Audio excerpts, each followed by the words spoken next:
संजय और आकाश नाम के दो दोस्त थे। दोनों दोस्त सरकारी नौकरी करते थे। संजय और आकाश बहुत ही मिलनसार स्वभाव के थे। वे हमेशा सबकी मदद किया करते थे। परंतु संजय को दूसरों से मदद मांगना अच्छा नहीं लगता था और ना ही मदद के बदले में कभी किसी से कोई उम्मीद रखता था। उसे अपने काम अपने समय पर और अपने ही तरीके से करने पसंद थे। संजय हर किसी की सलाह को सुनता तो था पर अपने काम खुद के तरीकों से ही करता था। आकाश भी सबकी मदद करता था पर अगर बदले में कोई उसकी मदद नहीं करता था तो वो उसकी कड़ी निंदा करता था। दोनों दोस्तों के पास एक एक बेटा था। कुछ समय बाद दोनों दोस्त रिटायर हो गए। संजय रिटायर होने के बाद अपने हर काम के लिए खुद पर ही निर्भर था। उसने कभी अपने बेटे से कुछ नहीं कहा और ना ही कभी उससे कोई उम्मीद रखी।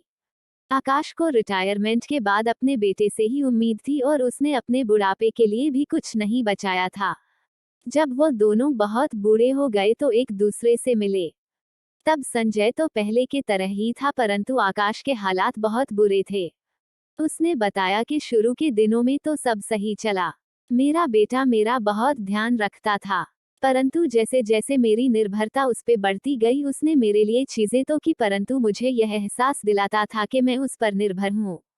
उसने अपना सारा डेस्क संजय के साथ बांटा। तब संजय ने उसे कहा कि जितनी उम्मीद कम रखोगे उतने ही खुश रहोगे। उम्मीद न रखने के लिए खुद पर निर्भर होना बहुत जरूरी है। जब भी हम किसी पे निर्भर होते हैं तो वो हमसे यही चाहता है कि हम उसके हिसाब से ही सब करें। लेकिन इस उम्र में आकर हम खुद को बदल नहीं सकते। इसलिए हमें कभी किसी से कोई उम्मीद नहीं रखनी चाहिए। अगर हमें उम्मीद नहीं होगी तो हमें बुरा भी नहीं लगेगा।